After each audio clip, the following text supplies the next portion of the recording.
Muy bien, muchachos. Buenas tardes con todos. Vamos a iniciar entonces la sesión del día de hoy. ¿Ya?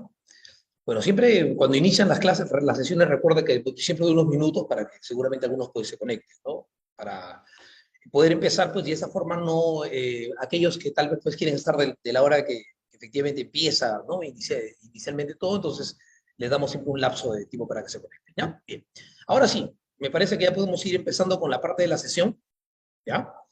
Entonces, bien, la sesión de hoy día, como usted verá acá, ¿no? Se llama Pensamiento y Lenguaje. Les envié la práctica oportunamente, entiendo que ya muchos lo han seguramente impreso, otros tal vez no, porque estas primeras sesiones que son teóricas se puede desarrollar la práctica directamente aquí, pero ya cuando entremos a la parte operativa, por ejemplo, verdad formal o equivalencias y demás temas, sí sería importante que la tenga impresa para poder desarrollar ya los demás temas, pero por el momento se puede manejar perfectamente esto así, ¿no?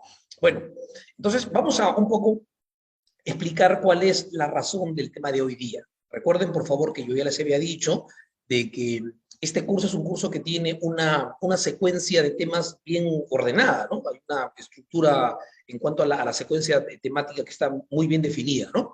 Entonces, cada tema va dependiendo del que sí. Entonces, el tema 2, pensamiento y lenguaje, tiene que ver un poco con lo que vimos en la sesión anterior. Entonces, si nosotros recordamos que en la primera sesión del curso nosotros vimos un tema que se llamaba, como usted recordará, eh, lógica, objeto de estudio, ¿y qué cosa aprendimos en ese tema? Bueno, seguramente recordarás que lo que aprendimos es que la lógica era una ciencia que estudiaba el pensamiento. Entonces, vamos a tratar de quedarnos con ese concepto porque seguramente algunos podrían decir, pero profe, usted también dijo de que la lógica buscaba que yo razone correctamente. Claro, ese era el objetivo, eso es la finalidad, lo que se trata de conseguir como resultado de estudiar el pensamiento. Pero el estudio, o lo que nosotros estudiamos inicialmente, es el pensamiento. Esa es la definición, recuerda la semana pasada, ¿no? Inclusive, recuerda que las sesiones se van grabando, así que usted seguramente tiene la oportunidad de volver a ver esa parte que está ahí en el grupo, ¿no? Entonces, nosotros dijimos, primera sesión, que la lógica estudia el pensamiento, sesión número 1. Entonces, sobre esa definición, seguramente algunos habrán tenido pues, como, dudas sobre, bueno, ¿y qué es el pensamiento, no? Ya, perfecto, ya entendí, la lógica es el pensamiento, pero ¿qué es el pensamiento? Primera pregunta. Segunda pregunta, ¿cómo se forma el pensamiento? ¿No? Tercera pregunta, ¿quién forma el pensamiento? Cuarta, ¿qué estímulos podemos recibir? ¿No? ¿Qué características tienen los pensamientos que yo formo? O sea, ¿qué cosas puedo producir como pensamiento? ¿No? ¿Qué cosas puedo pensar yo? ¿No? Entonces, todas esas preguntas justamente e interrogantes se resuelven con la sesión de hoy día. Ahí está, pensamiento y lenguaje. Lo que hoy día vamos a estudiar, obviamente, es dos puntos acá, el pensamiento y lenguaje. O sea, no vamos a estudiar solamente, como siempre, es un punto aislado, no, son dos puntos que vamos a hablar. Vamos a hablar del pensamiento y vamos a hablar del lenguaje. Ojo, recuerda bien, pensamiento y lenguaje, son dos puntos que vamos a ver. Entonces, en la primera parte de la clase, vamos a hablar de todo lo que significa el pensamiento, como para responder un poco lo que en la definición anterior, recuerda, quedó pues como interrogante suelta, ¿no? La lógica es una ciencia que estudia el pensamiento. Perfecto. ¿Y qué es el pensamiento? Aquí vamos a hablar justamente de dos cosas del pensamiento. Punto número 1. Vamos a hablar del acto de pensar. ¿Qué cosa es el acto de pensar? Es básicamente una gráfica que nos va a explicar, o es un proceso que nos debe explicar cómo es que se forman nuestros pensamientos, ¿no? Porque recuerda que cuando el ser humano piensa, se supone que produce pensamientos. El pensar es una facultad exclusiva de los seres humanos. Entonces, gracias a esa facultad nosotros podemos producir pensamientos, ¿no? Por eso que se dice que cuando tú te pones a pensar, vas a producir pensamientos, ¿no? O cuando te dicen, oye, piensa P, significa que quieren que pienses para que obviamente propongas un pensamiento a partir de esa idea de haberte puesto a pensar, ¿cierto? Entonces, con esta primera parte vamos a entender cómo es que se forma el pensamiento. Punto número 1. Y punto número 2 de esta primera etapa, porque esto es solamente el pensamiento, luego vamos a hablar del lenguaje, ¿no? Vamos a hablar de las formas de pensamiento. O sea, se supone que cuando yo me pongo a pensar, voy a producir pensamientos, listo. ¿Y esos pensamientos cómo son? ¿Qué son? ¿Cuántos son? ¿Qué características tiene? ¿Cómo se diferencian? ¿No? Y eso es lo que vamos a entender nosotros aquí. ¿No? ¿Qué formas de pensamiento hay? ¿Qué características yo debo tener en cuenta para poder diferenciarlos entre ellos y no confundirlos? Porque posiblemente podrían ser parecidos, pero hay algo que seguramente yo voy a tener como un elemento o un criterio para decir esto es tal, y diferenciarlo, ¿no? Y en segundo lugar vamos a ver cuál es la propiedad esencial que cada uno de ellos tiene. Porque una característica es para que yo pueda reconocerlo a ellos y diferenciarlos entre sí, y otra cosa es una propiedad esencial que cada uno de estos puede tener, que también vamos a hablar de esto, ¿no? Entonces, esto es la primera etapa, primer punto. Luego veremos y hablaremos del lenguaje, porque recuerda que la sesión de hoy día tiene 2 puntos, ¿no? Pensamiento y lenguaje. Lo que yo te he mostrado aquí es solamente lo referente al pensamiento, que es de lo primero que vamos a hablar. Entonces, vamos abordando el punto número 1, que es el acto de pensar, en donde vamos a entender cómo es que se forma el pensamiento. Aquí, como tú ves, está la gráfica ya lista para poder explicar qué cosa es el acto de pensar. Bueno, título, acto de pensar, proceso de formación de pensamientos, el proceso de pensamiento, ¿no? Hay muchas formas de cómo esto tú lo puedes encontrar, o de repente en alguna biografía, o en alguna clase que has tenido, o en algún libro, ¿no? Le llaman el acto de pensar, el acto cognoscitivo, ¿no? El proceso de formación de pensamientos, o sea, tiene muchas denominaciones, pero todas obviamente explican qué cosa es lo que ocurre o cómo es que el ser humano puede producir los pensamientos y cuáles son. Esa es básicamente la idea de esto. En esta gráfica vamos a encontrar nosotros 5 elementos que participan en este acto de pensar, en este proceso para formar pensamientos. En primer lugar está el sujeto cognoscente, que es el sujeto del conocimiento, que es el ser humano o los seres humanos con sus facultades obviamente comunes que les permite justamente eso, ¿no? Producir pensamientos. El segundo elemento es el objeto cognoscible. ¿Mm? El objeto cognoscible, pues también conocido, o en todo caso que describe la realidad. Recuerda que el objeto cognoscible son los diversos objetos que existen en la realidad, que es con la que interactuamos. Si tú te acuerdas un poquito en la clase pasada, cuando estábamos hablando de la lógica específicamente dialéctica, hablábamos un poco sobre la idea de que el ser humano, cuando interactúa con la realidad, es que produce pensamiento, ¿no? Lógico. Se supone que nosotros producimos pensamientos cuando miramos algo, escuchamos algo, o sea, cuando estamos en constante interacción con la naturaleza. ¿Ya? Entonces, el objeto cognoscible, que en este ejemplo está representado por una naranjita, ¿no? No significa pues que solamente interactuemos con naranjas, creo que eso está muy obvio, ¿no? Interactuamos con la realidad, ¿no? Con toda la realidad que nos rodee en sí, ¿no? Por eso que acá lo pongo realidad, como para que quede un poco claro ese punto, ¿no? Bien, tercer elemento de los 5 que te dije que iban a ver, está también el pensar. El pensar que es una habilidad, es una facultad, es una operación, es un proceso, ¿no? Es un acto, es una acción, ¿no? Que es exclusiva de los seres humanos, ¿no? Y esta facultad que nosotros tenemos dentro de nuestra configuración de seres humanos de poder pensar, ¿no? Es que genera justamente el cuarto elemento en esta gráfica o en este tema o en este punto, que es el pensamiento. El pensamiento viene siendo, como tú ves aquí, o aquí se describe, el resultado del pensar. Porque creo que lo más fácil de entender es que cuando nosotros pensamos, producimos pensamiento, ¿no? Si un día tú te pones a pensar, es porque obviamente como resultado de eso vas a producir pensamiento, ¿no? Lógico, ¿no? Un día dices, no, voy a salir a la calle y me voy a sentar a pensar. ¿Ya? ¿Para qué? Para producir pensamiento. Pues. ¿Cuál es el otro fin de ponerte a pensar? ¿Cuál sería la finalidad de ponerte a pensar? Pues para producir pensamiento, ¿no? Y obviamente aquí aparece el último elemento de esta interacción que es el lenguaje. El lenguaje es el instrumento, es el medio que nosotros o los seres humanos utilizan para poder comunicarse. Recuerda que el lenguaje es otra de las capacidades o habilidades que son propias de nuestra naturaleza de seres humanos. Recuerda que esto hablábamos un poco la semana anterior. El ser humano tiene ciertas capacidades o habilidades que son propias de su naturaleza. Por ejemplo, la habilidad de poder comunicarse es una de ellas, ¿no? Comunicarnos entre nosotros. Es una habilidad natural de los seres humanos, la capacidad de poder pensar, ¿no? Y la capacidad de razonar también, que es una de las capacidades y habilidades que obviamente como curso nosotros tratamos de perfeccionar, tratamos de mejorar, tratamos de que el ser humano lo haga bien, ¿no? Entonces, el lenguaje es el otro elemento y que como obviamente vamos a ver ahora, es el instrumento que el ser humano utiliza para poder explicitar, decir, comunicar lo que pensó, ¿no? Bien. Estos son los 5 elementos, entonces vamos a rápidamente recapitularlos para poderlos tener en escena. El sujeto del conocimiento, el objeto cognoscible, que ya dije representa la realidad, el pensar, como facultad obviamente exclusiva de los seres humanos, el pensamiento, que viene siendo el resultado del pensar, ¿no? Y el lenguaje, ¿no? Que es básicamente el medio con el que nosotros podemos expresar verbalmente nuestros pensamientos, lo que hemos pensado. Bien. Ahora, la idea es de esto, ¿cómo interactúa? O sea, ¿cómo funciona la interacción? ¿No? Bueno, el ser humano o el sujeto cognoscente interactúa a partir de la percepción sensorial. O sea, el estímulo que nosotros recibimos para a partir de allí y iniciar todo este proceso de formación de pensamientos es la percepción sensorial. Y cuando digo percepción sensorial, me estoy refiriendo a los 5 sentidos con lo que nosotros o con los que nosotros interactuamos con la realidad. ¿Ya? Recuerda, los 5 sentidos con los que nosotros interactuamos con la realidad. ¿Ya? Nosotros interactuamos con la realidad cuando observamos algo, cuando escuchamos algo, cuando leemos algo, cuando degustamos algo, ¿no? O cuando tocamos algo. O sea, en realidad, la idea de poder interactuar con la realidad tiene que ver pues con todos nuestros sentidos, ¿eh? No solamente formamos pensamientos o interactuamos con la realidad de lo que miramos y lo tocamos, ¿no? Inclusive podemos formar pensamientos o interactuar con la realidad de cosas que inclusive recordamos del pasado. Entonces, todas esas cositas hay que tenerlas en cuenta también, ¿no? Bueno, pero la gráfica es más didáctica cuando siempre se coloca a una persona mirando algo, ¿no? Por eso que cuando ese tema tú lo ves en algún libro, en alguna infografía, ¿no? En alguna clase, siempre te van a colocar aquí un patita mirando algo, ¿no? No te van a, es más complejo colocar a alguien pues, que está escuchando una canción o alguien que está de repente tocando algo, es un poco más complejo, pero sí hay que explicar que la percepción sensorial se refiere a los 5 sentidos que nosotros utilizamos para poder interactuar con la realidad, ¿no? Bien. Ahora, este es el estímulo inicial, este es el botón de arranque, ¿no? Con el que nosotros los seres humanos obviamente podemos a partir de formar pensamientos.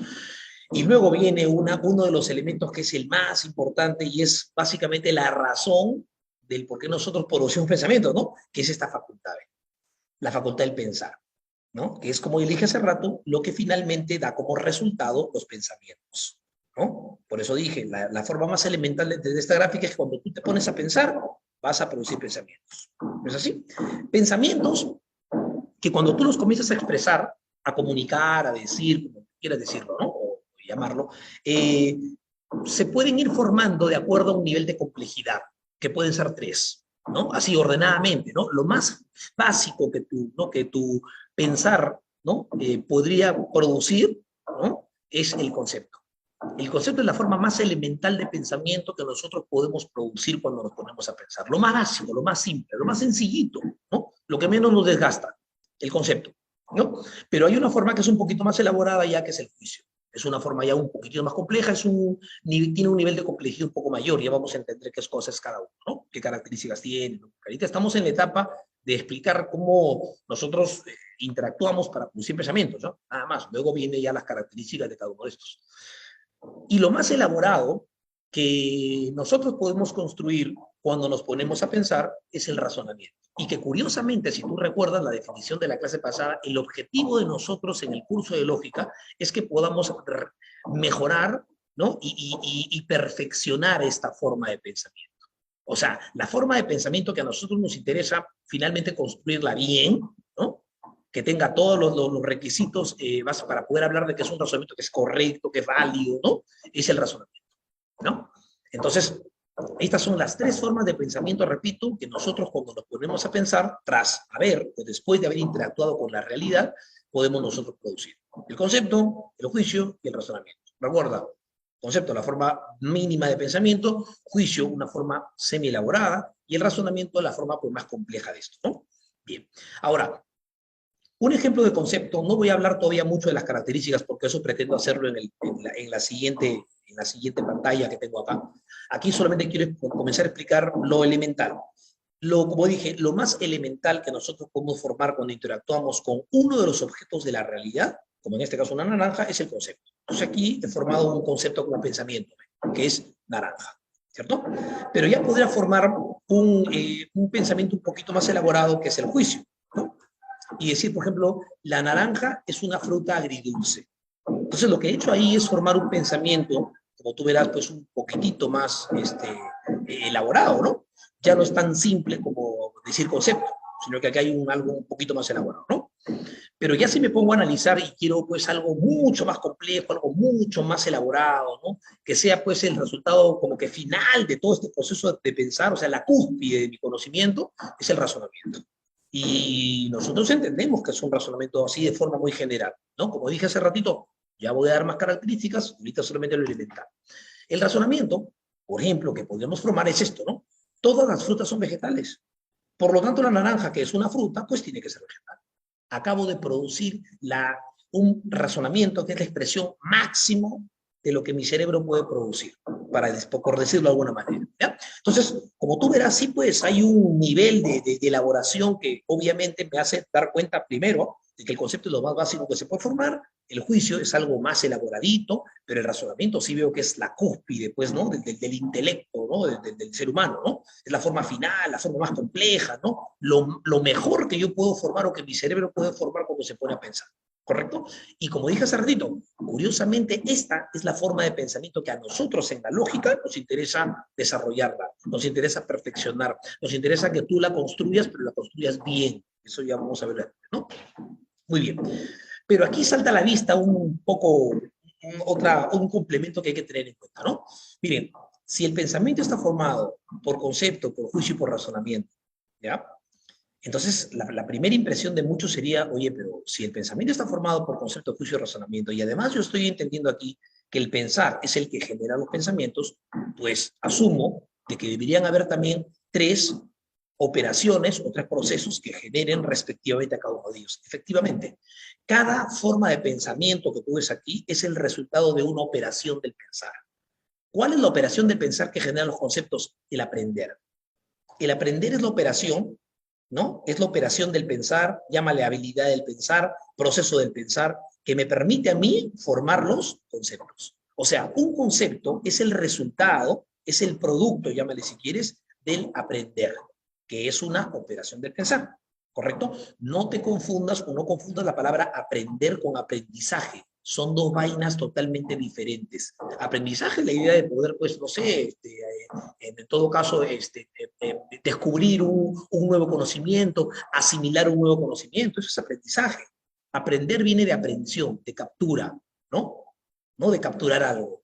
Y la idea de la aprehensión es eso, es tratar de capturar la característica más esencial de un objeto de la realidad. Por ejemplo, si yo interactúo con este objeto de la realidad, ¿no? Y quiero realizar la aprehensión, voy a capturar, porque aprender viene de capturar, ¿no? Voy a capturar la propiedad más esencial y diré, pues, reloj. Es la propiedad más significativa de este objeto. ¿Te das cuenta? Eso se llama aprender. Capturar la propiedad más esencial del objeto con el que interactuamos. Obviamente, en este caso de mi gráfica, cuando este pata interactúa con esta naranja, tras realizar la aprehensión, pues la propiedad más esencial será eso, naranja. Y por eso es que el concepto finalmente resulta siendo lo que él vio acá, ¿no? La propiedad más esencial, naranja. ¿Eh? Entonces, el aprender es la operación del pensar que genera los conceptos. ¿Ya? ¿Y cuál es la operación que generan los juicios? El juzgar. Cuando nosotros juzgamos, producimos o damos como resultado el juicio. Dicho de otra forma, el juicio viene siendo el resultado de la operación de juzgar. Como te lo dije hace rato, cuando tú te pones a juzgar algo, ¿no? Es porque vas a formar un juicio. ¿Ves? Entonces, el juzgar es la operación que genera los juicios. Y los razonamientos, profesor, bueno, el razonamiento también es el resultado, es el producto de una operación que se llama el razonar. Entonces, el razonar es la operación, es la habilidad, es el proceso del pensar que me permite a mí finalmente formar razonamientos. O sea, si un día yo me pongo a razonar, es porque seguramente como resultado de ello voy a producir razonamientos. El razonamiento es el resultado, es el producto del razonar. ¿Ya? Entonces, no te olvides de eso, por favor. Y aquí también podríamos redondear un poco la idea sobre esto. Una cosa son formas de pensamiento, y no lo confundas porque en la práctica podría estar, ¿eh? Que son concepto, juicio y razonamiento, y otra cosa son formas del pensar, habilidades del pensar, procesos del pensar, actos del pensar, como tú quieras llamarle. Pero es diferente hablar de habilidades del pensar, que son el aprender, juzgar y razonar, y formas de pensamiento, que son el concepto, juicio y razonamiento. ¿Está claro? Eso deben tenerlo bien clarito primero para poder empezar, ¿ya? Bien. Entonces, hasta allí me parece que hemos entendido de que cuando el ser humano interactúa con la realidad, la habilidad que tenemos del pensar nos permite formar pensamientos que, bueno, ordenados en nivel de complejidad son tres: concepto, juicio y razonamiento. Eso está, me parece claro, ¿no? Muy bien. Y el lenguaje, profe, bueno, lo que pasa es que sí hay que tener en cuenta de que todo lo que yo tengo hasta aquí, en la parte superior que está acá, es el plano abstracto. ¿Tú te acuerdas que en la clase pasada en algún momento dijimos de que la lógica y la matemática eran ciencias abstractas? ¿Te acuerdas? Por eso Bunge las clasificó como formales. Y eran abstractas porque en realidad, pues en la matemática todo lo que se estudia es abstracto, ¿no? Los sistemas de operación, los teoremas, las figuras geométricas y demás vainas son abstractas, ¿no? Y la lógica también. La lógica estudia el pensamiento. Y dijimos que el pensamiento es abstracto. ¿Y por qué razón? Porque no se puede percibir por los sentidos, pues. Recuerda que lo que es abstracto es lo que tú no percibes por los sentidos. Y, pues, bueno, no puedo decir lamentablemente, ¿no? Porque es una condición ya innata de los seres humanos. El pensamiento en realidad es abstracto. Tú no puedes percibirlo por los sentidos. Si yo me pongo a mirar la cámara detenidamente, ponte un par de minutos sin decir nada, es imposible que tú sepas qué estoy pensando. Justamente por lo que te dije, porque el pensamiento es abstracto. Así que la única manera de cómo los seres humanos podemos percibir el pensamiento de otra persona es cuando ella nos lo dice. Porque cuando ella nos lo dice, ¿qué hace? Comienza a hablar. Y al comenzar a hablar, yo ya comienzo a escuchar lo que él me dice, ¿no? Mi percepción auditiva me permite ir escuchando lo que la otra persona va hablando, ¿no? Y de esa manera entonces es que se convierte en material. Por eso que yo no sé si alguno de ustedes ha visto en alguna práctica o en algún, no sé, pues, simulacro, algún banco de preguntas, ¿no? Que se dice que el lenguaje materializa el pensamiento. ¿Y por qué lo materializa, profesor? Porque el pensamiento es abstracto. Y cuando uno utiliza el lenguaje y comienza a hablar, la otra persona ya comienza a escuchar. Y al comenzar a escuchar ya lo está percibiendo por los sentidos y entonces automáticamente se convierte en material. ¿Lo ves? Por eso se dice que el lenguaje materializa al pensamiento, es cierto, ¿no? Bien. Entonces, como dije, toda la parte que está en la superior es un plano abstracto, un plano mental. Este es el plano de las ideas, ¿no? Por eso inclusive aquí se grafica con una nubecita, ¿lo ves? Como tratando de indicar de que este patita está pensando algo, pero todavía no lo habla y nadie lo sabe. Pero ya cuando utiliza su lenguaje, obviamente aquí sí ya todo el mundo se va a poder enterar de lo que este pata está pensando, ¿no? Pero aquí hay una situación curiosa. Cuando el ser humano utiliza su lenguaje para ir expresando, comunicando lo que él está diciendo, aquí ocurre algo que sí, pues hay que tener en cuenta, ¿no? El concepto automáticamente se convierte en un término. Ojo, lo que yo no quiero que confundas es esto. Se supone que el concepto es un pensamiento y el término es la expresión verbal de este pensamiento. Pero en esencia, lo que uno piensa y lo que uno dice no tiene por qué ser diferente. Se supone que si tú interactúas con un objeto de la realidad, supongamos el reloj que puse hace rato, ¿no? Y lo ves y en tu mente formas un pensamiento que es reloj, pues entiendo de que cuando tú le digas a alguien, pues tendrás que hacer lo mismo, ¿no? No vas a ver un reloj y vas a pensar en el reloj y ya vas a decir barco. No tiene sentido, ¿no? Entonces, lo que yo quiero que tengas en cuenta es que lo que uno piensa y lo que uno dice no tiene por qué ser diferente. Lo que sí cambia es la denominación. Lo que pasa es que nosotros le llamamos concepto cuando es un pensamiento, pero cuando ya el lenguaje lo materializó, lo expresó, lo explicitó, lo dijo, lo comunicó, este concepto se convierte automáticamente en un término. Por eso que a veces tú lees que dicen que el término es la expresión verbal del concepto. ¿No? Al juicio le pasa algo parecido. El juicio se llama así cuando es un pensamiento, pero cuando se utiliza el lenguaje para poder expresar lo que se dice, el juicio se convierte automáticamente en una oración, que nosotros también lo podemos conocer como proposición. Ahora, aquí hay un detalle que yo sí quiero un poco dejar claro en esto, ¿no? Porque seguramente unos dirán, profe, pero ¿por qué oración proposición? Lo que pasa es que el primer nivel, vamos a llamarle así, de cómo nosotros los juicios los expresamos, se llama una oración. O sea, todas las formas de pensamiento semi-elaboradas que nosotros podemos formar cuando interactuamos con la realidad se llaman, del segundo nivel se llaman juicios, se llaman, perdón, oraciones con las empresas. Pero de todo ese universo de oraciones, solamente uno de esos tipos o uno de esos grupos se les llama proposición. Esto lo vamos a ver seguramente acá un par de clases más cuando hablemos específicamente ya del tema de proposiciones, pero yo sí quiero que quede claro lo que les estoy diciendo. ¿Ya? El juicio, ¿ya? O los juicios que nosotros construimos y cuando los expresamos con nuestro lenguaje, se convierten en oraciones. ¿Ya? Pero cuando ya nosotros nos ponemos a buscar características más específicas, tal vez podemos decir que es una proposición. ¿Por qué? Porque todos los juicios que formamos no necesariamente van a ser proposiciones. Te pongo un ejemplo bien facilito. Tú estás caminando de repente con tu viejito por la calle, ¿ya? Y caminas por la calle y ves de repente un auto, pues como que muy bonito, ¿no? Entonces en tu mente, tú formas un pensamiento que es un juicio y dices, ¿qué paja es ese auto? Pero está en tu pensamiento, ¿no? Lógicamente como tal tiene que ser un juicio, ¿no? Porque repito, o bien es un concepto lo que pensaste, o bien es un juicio, o bien es un razonamiento. Si yo de repente cuando pasé con mi viejito y vi el auto, dije, ¿qué paja ese auto? Pues eso no es un concepto, ya vamos a ver por qué. Pero tampoco es un razonamiento. Entonces tiene que ser un juicio, ¿cierto? Y ese juicio, cuando yo decido comunicarle a mi viejito, digo, viejito, mira, ve, qué paja ese auto, no pretenderás que eso es una proposición. Hablo para los que ya conocen un poco el curso, porque los que no conocen todavía nada, ya se van a enterar un poco más de esto, ¿no? Pero ese es a lo que yo voy, ¿no? Claro, por aquí Daimer me habla del juicio formal, por ejemplo. Sí, pues ya se habla de no, juicio lógico será en todo caso Daimer, ¿no? Es que a eso es a lo que yo quería llegar.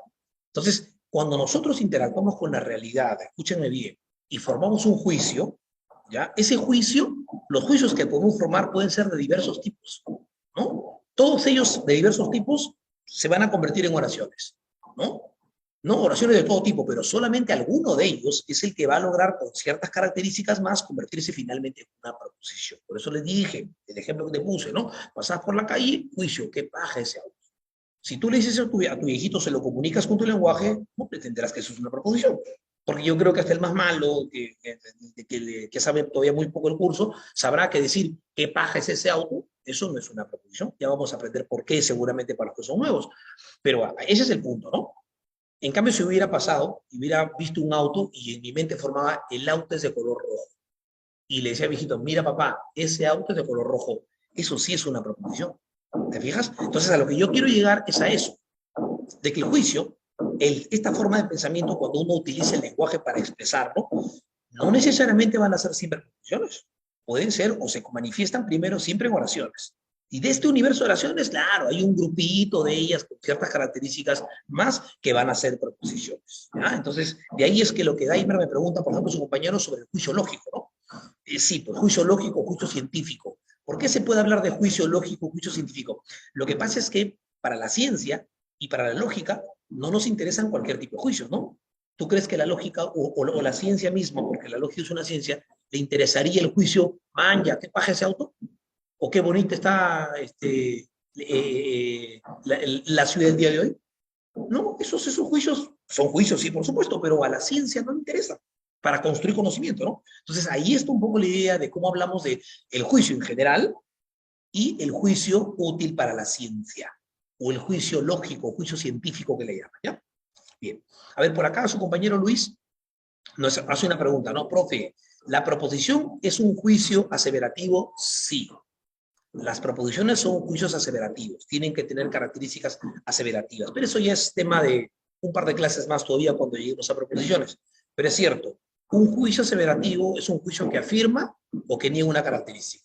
Y la proposición tiene esa condición, debe afirmar o negar una característica. Pero ese es tema, como dije ya, de sesiones un poquito más adelantadas, sesión 4 específicamente, ¿ya? Bien. Bueno, entonces, el juicio, recuerda entonces, se llama así cuando es un pensamiento. Cuando utilizamos el lenguaje, lo convertimos en general en oraciones. Pero ya para la ciencia o para la lógica, sería la proposición. ¿Ya? Bien. Y el razonamiento es una forma de pensamiento que se llama así cuando es un pensamiento, ¿no? Pero cuando utilizamos el lenguaje para expresarlo, decirlo, hablarlo, comunicarlo, esto automáticamente se convierte en un argumento. El argumento es la expresión verbal del razonamiento. ¿Ya?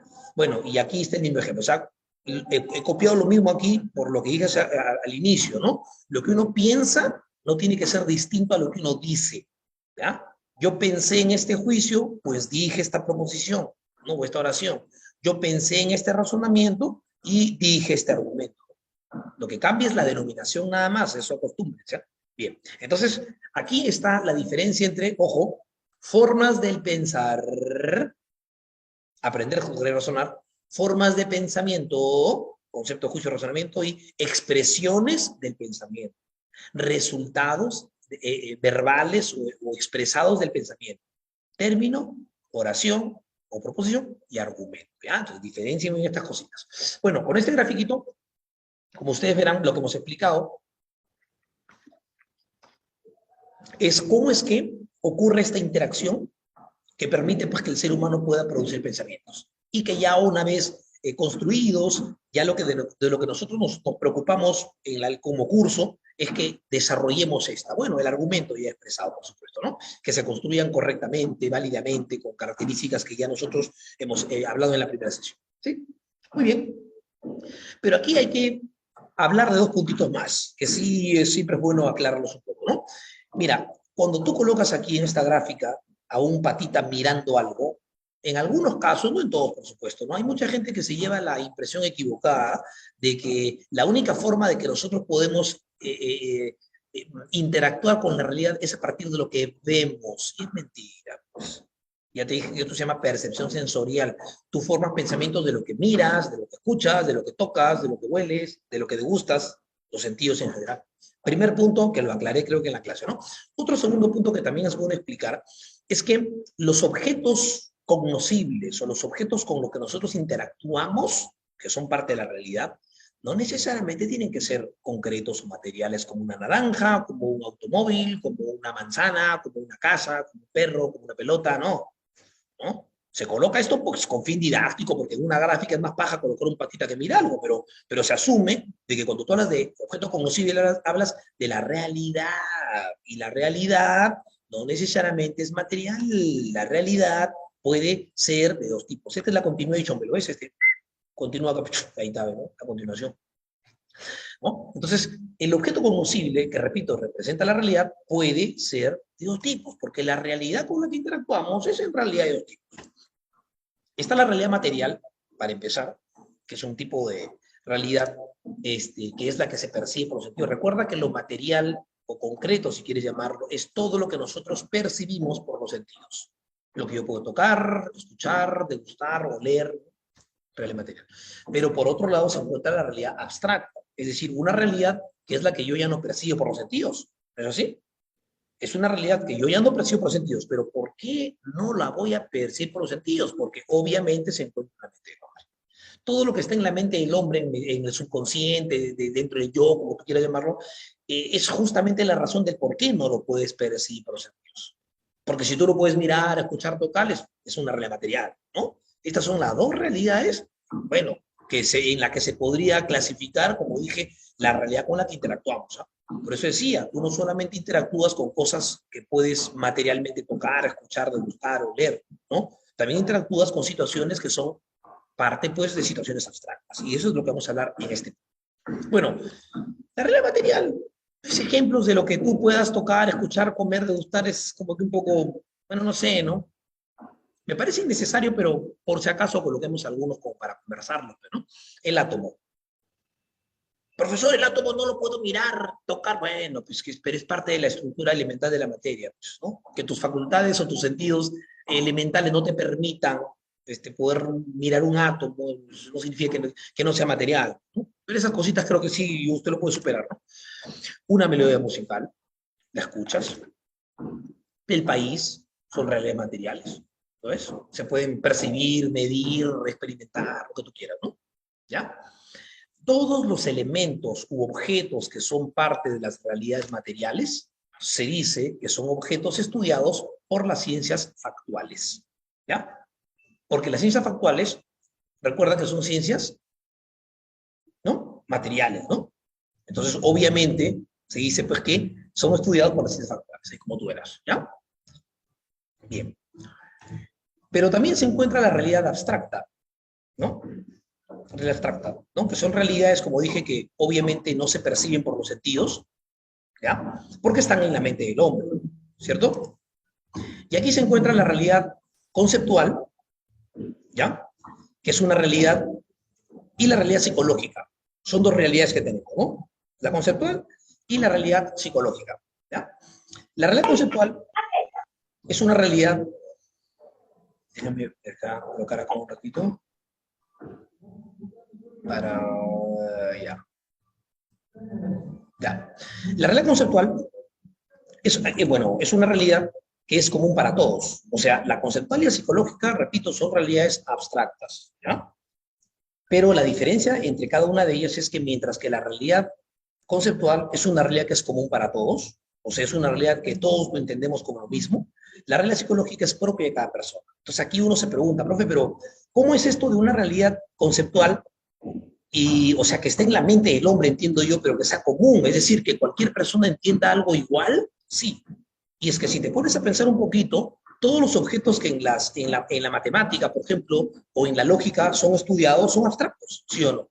En la matemática, los triángulos, las figuras geométricas, no sé, los teoremas, los axiomas, son abstractos, ¿cierto? Pero a pesar de ser abstractos, son de conocimiento común, porque todos entendemos lo mismo en ellos, ¿cierto? Todos entendemos lo mismo, ¿sí? Por eso sí que son realidades que son comunes para todos. ¿No es así? Bien, a pesar que están en la mente del hombre, ¿no es así? Bueno, aquí podemos colocar algunos ejemplos también como para complementar lo que te dije. El teorema de Pitágoras. Es abstracto, ¿sí? El conjuntor y los diversos operadores que en el curso utilizamos son abstractos, ¿cierto? El número 2. En general, todos los elementos estudiados por las ciencias formales son abstractos. Por eso se caracteriza, ¿no? Y aquí justamente lo pongo. ¿Ven? Las realidades conceptuales están formadas por todos los objetos que son prácticamente estudiados en las ciencias formales. ¿Ok? Bien, aquí colocar algunos ejemplos, tú puedes colocar algunos más si gusta, pero bueno, se supone que son lo mismo, ¿no? Bien, pero las realidades psicológicas, esto sí tiene una diferencia, ¿no? Una realidad psicológica, como tú ves acá, es una realidad propia de cada persona, ¿no? ¿Esto qué significa? Que cada persona debe percibirlo de una manera distinta, ¿no? Esto significa que cada persona debe tener una manera o una idea diferente de cada una de estas realidades, ¿no? Y por eso es que se llaman realidades psicológicas, porque están dentro del yo, ¿no? Son parte del yo interno y obviamente cada persona las va a percibir, se va a formar una idea de ellas de una manera muy diferente, ¿no? A pesar que el estímulo pueda ser el mismo, ¿no? Por ejemplo, el miedo. Se considera como una realidad psicológica y se considera que es una realidad que es propia de cada persona. Un ejemplo bien fácil, ¿no? Por ejemplo, si tú te vas al cine a ver una película de terror, por ejemplo, ¿no? Entiendo de que el estímulo visual es igual, ¿no? No sé, pues, la gente, ¿no? No sé, el monstruo que le corta la cabeza a la gente y demás. Pero a pesar de eso, a pesar de que es el mismo estímulo visual, te vas a dar cuenta de que no todos tienen el mismo grado de temor. Mejor dicho, no todos se asustan igual. Porque cada persona de los que están en la sala del cine tiene una percepción distinta de cómo tomar una idea sobre el miedo. Por eso se considera el miedo como una realidad psicológica, ¿no? Los gustos también se consideran como una realidad psicológica porque cada persona tiene una propia idea de cómo formar el gusto sobre algo, ¿no? Imagínate una camisa. Tú estás con un amigo buscando de repente ropa en el centro comercial y ves una camisa, ¿no? Esa camisa, vista por tus tres amigos, no a todos les parece bonita, ¿no? Cada quien tiene su propia forma de generar una idea sobre ello, ¿no? Y por eso que sé que los gustos son parte de una realidad psicológica, ¿no? Porque cada persona se forma una idea sobre qué le parece la camisa, ¿no? A uno le parece bonita, a otra regular, a otro le parece fea de repente, ¿no? Por eso se dice, ¿no? A veces el dicho, ¿no? En gustos y colores, ¿no? ¿Por qué? Porque obviamente el gusto es una realidad también psicológica, ¿no? La alegría también, porque las situaciones que nos causan alegría para nosotros de repente no es la misma que le puede causar alegría a otra persona. Es parte de la realidad psicológica. Cuando tú ingresas a la universidad, la alegría que tú vas a sentir al ingresar no es la misma que va a sentir de repente tu amigo que ha postulado 4 veces de repente, ¿no? O tu amigo que es la primera que postula y se ingresa en la primera, ¿no? ¿Por qué? Porque el manifiesto de la alegría y la idea de cómo alegrarse bajo la idea de haber ingresado a un examen de admisión, ¿no? A pesar que el estímulo es el mismo, como tú ves, es diferente, ¿no? Por eso que se dice que la alegría es esto, es una realidad psicológica, ¿no? Y también se encuentra el amor, ¿no? Por colocar unos ejemplos, ¿no? También cada quien percibe el amor de una manera diferente, ¿no?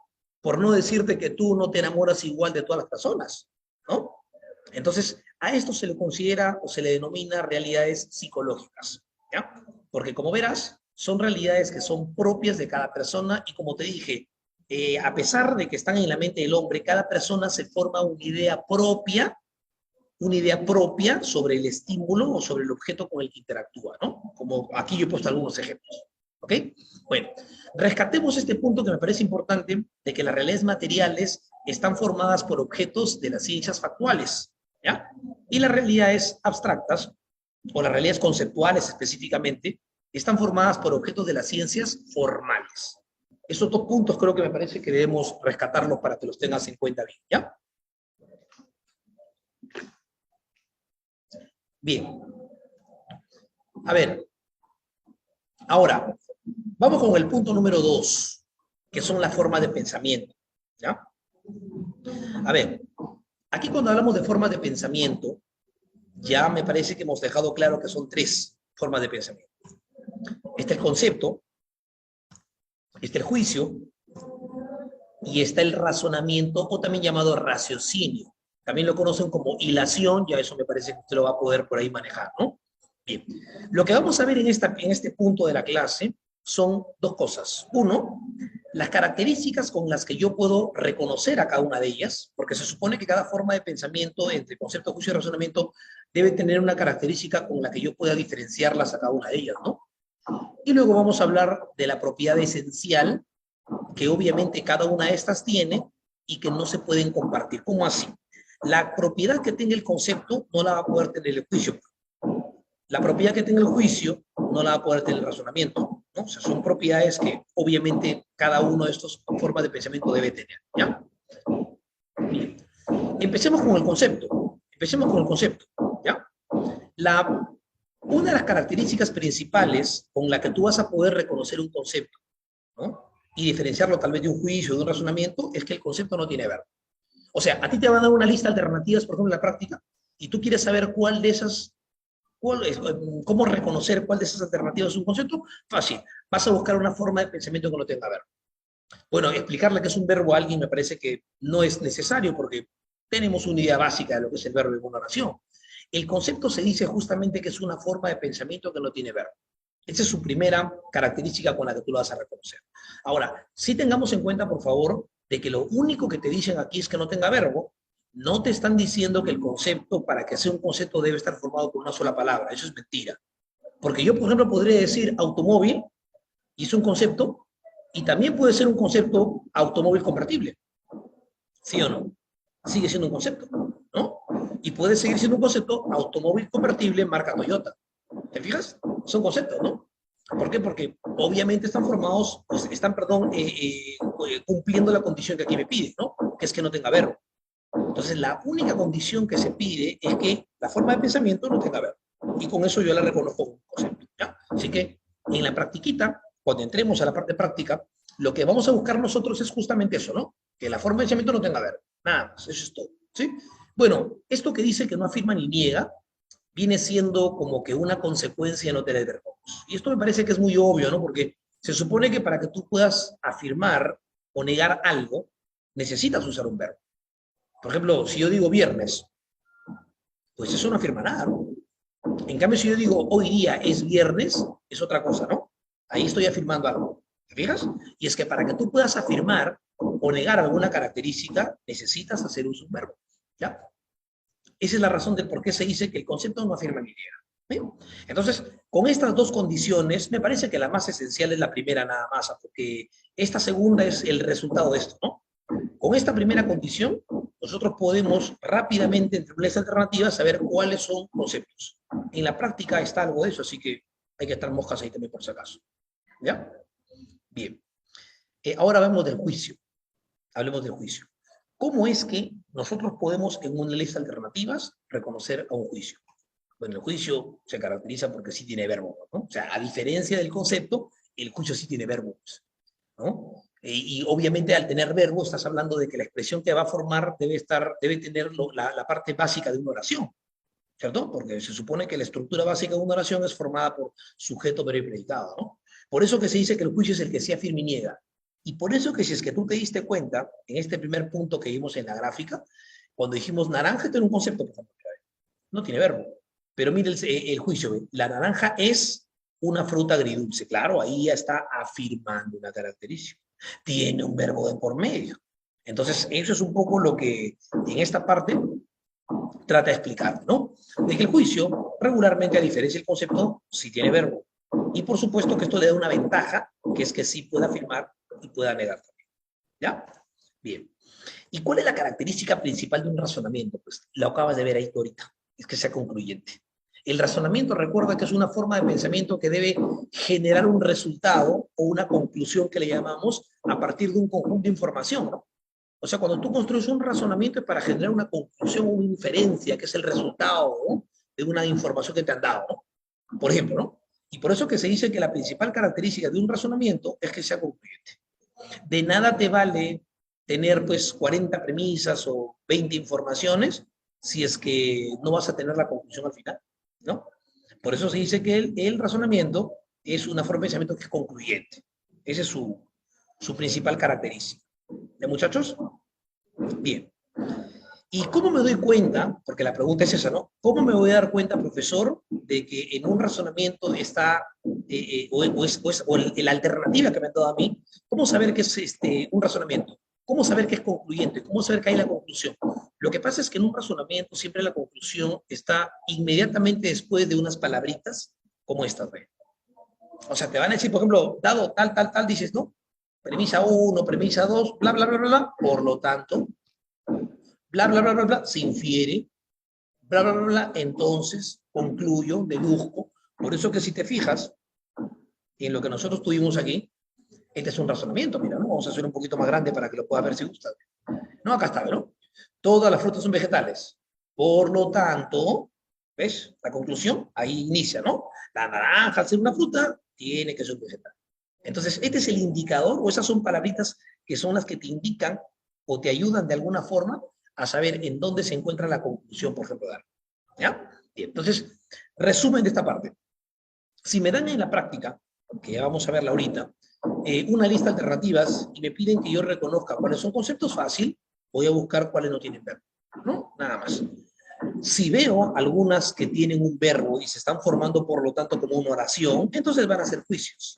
Y si observo por ahí palabras que indican la conclusión, como las que tú ves aquí, ¿no?, que obviamente indican la conclusión, estos serán entonces razonamientos, también llamados raciocinios. Bueno, como dije, también se le llaman hilación en algunos casos, pero vienen siendo lo mismo, ¿ya? Bien. Ahora, ¿cuál es la propiedad esencial y exclusiva que tiene cada una de ellas? Miren, chicos, cuando vamos a hablar de propiedad esencial y exclusiva, vamos a hablar de una condición que va a tener el concepto, pero que no puede tener ni el juicio ni el razonamiento, ¿ya? Y obviamente por eso se llaman exclusivas. Bueno, empecemos con el concepto, ¿ya? Su propiedad fundamental del concepto es el referente. ¿Y eso qué significa?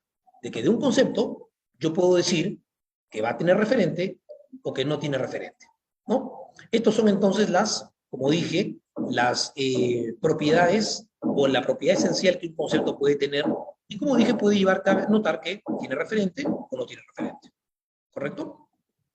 Por ejemplo, reloj es un concepto con referente. En cambio, minotauro es un concepto que no tiene referente. Entonces, ¿qué cosa entiendo yo por el referente? Bueno, el referente es a lo que el término designa, pues se llama referente, es a lo que tú te refieres. Si yo tengo el concepto, por ejemplo, mouse, su referente es este, ¿lo ves? Ese es su referente. El referente es el objeto al que nos referimos con el término. Y por lo tanto, los conceptos tienen referente cuando el objeto al que nos referimos existe, como el concepto reloj. Pero si el concepto no existe, como minotauro, pues obviamente diré que no tiene referente, ¿ya? Entonces, eso es un poco lo que hay que más o menos manejar nosotros como diferencia. Los conceptos tienen referente cuando existe y no tienen referente pues cuando no existe, ¿ya? Esa es la parte básica, ¿sí? Bien. ¿Cuál es la propiedad fundamental del juicio? La verdad. Esta es la propiedad fundamental del juicio, la verdad, ¿ya? ¿Y qué significa esta propiedad fundamental? La propiedad fundamental del juicio, la verdad, significa que nosotros podemos encontrarnos con los juicios o con algunos juicios que sean verdaderos y otros que sean falsos. ¿Qué significa o de qué depende esto de que sea verdadero o falso? Bueno, esto depende de si es que el juicio, que es la oración que está informándome algo, como por ejemplo, la lógica es una ciencia formal. Este es un juicio, ¿eh? Y este también es un juicio, ¿eh? El cuadrado tiene tres ángulos rectos. Los dos tienen la condición o característica igual, que es que afirman algo, ¿no? Pero ¿en dónde está la diferencia? De que, o por qué se dice que el juicio tiene condición de ser verdadero, porque coincide con la realidad. Cuando y el contenido que describe coincide con la realidad, se dice que es un juicio verdadero. Y cuando no coincide con la realidad, como en este caso, se dice que es falso. ¿Sí? Entonces, esa es la propiedad fundamental del juicio, la verdad. ¿Ya? Entonces, con lo que yo te dije al comienzo, propiedad exclusiva, estoy diciendo de que los conceptos, por ejemplo, no pueden ser verdaderos. ¿Por qué? Porque la verdad es una propiedad exclusiva del juicio, ¿no? Los juicios, por ejemplo, no pueden tener referente, porque el referente es una propiedad fundamental del concepto. Por eso te dije, cada forma de pensamiento tiene su propia, vamos a llamarle propia propiedad, ¿ya? Por decirlo así, ¿ya? Bien. Eh, a ver, y el razonamiento. A ver, chicos, lo que pasa es que me parece que acá hay un pequeño evento. Vamos, no sé si me dan 3 minutos para poder ir a un ambiente donde haya menos bulla y se pueda hacer un poquito mejor la Eso clase. no con ¿Parece? profesor. Sí, bacán. ¿Ya? Mejor para, si no, No porque pasa que está muy cerquita el evento. Yo estoy aquí más cerquita y para que haya un poquito más de... Ya vamos a pausar un ratito la grabación de la clase, ¿ya? Y continuemos al toque, ¿ya? Solamente le pongo pausa nomás y continuemos al toque.